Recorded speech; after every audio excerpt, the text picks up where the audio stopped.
لیکن اب ایک شخص میں جو خود آ جاتا طاقت سے، تأمرا یہ آیا جو خود،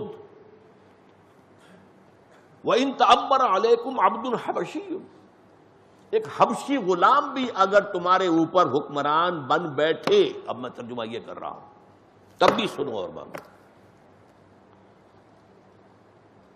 یہ بڑا اس میں اختلاف کی گنجائش ہے، اور اس میں فقہا کا تقریباً اجماع اس پر ہے کہ یہ جو متغلب ہے، اس کو کہتے ہیں امامت متغلب.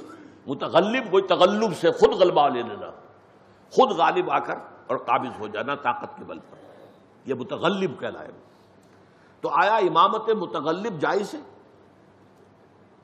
اب اگر فتویٰ دے ناجائز ہے تو مسلمانوں کا فرض ہو جائے گا کھڑے ہو تلوار چلائیں اس کے خلاف. ناجائز بات تو بات نہیں مانی جا سکتی، حرام شے کے اوپر تو سمعنا واطعنا نہیں ہو سکتا.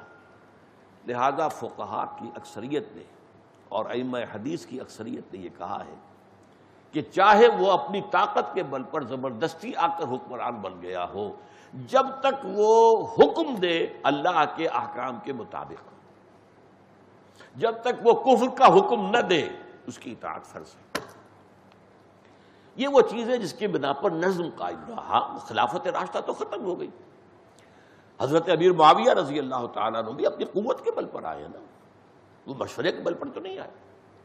حضرت حسن جو ہیں لوگوں کے مشورے سے ان کے ہاتھ پر بیعت ہو چکی تھی. حضرت علی رضی اللہ تعالیٰ عنہ سے پوچھا گیا تھا جبکہ وہ شہید کیے گئے، جب ان کا موت کا وقت آیا ہے کہ کیا ہم آپ کے بعد حسن کو خلیفہ بنا لیں؟ ان کا نہ میں روکتا ہوں نہ حکم دیتا ہوں، تمہاری مرضی، تمہارا معاملہ ہے، مشورے سے طے کر لو. مشورے سے طے کیا، وہ ہو گئے خلیفہ.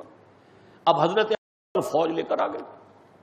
اب ایک ہی شکل تھی، یا تو جنگ ہوتی. اس سے پہلے آپ کو معلوم ہے جنگ صفین کے اندر 74,000 آدمی مسلمان جو ہے قتل ہوئے تھے، 74,000. جنگ جمل میں ایک رات میں 10,000 شہید ہوئے. تو اب خانہ جنگی جاری رہتی تو کیا ہوتا؟ وہی معاملہ ہوتا. حضرت حسن نے مصلحت دیکھی، دستبردار ہو گیا اور خلافت حوالے کر دی حضرت معاویہ.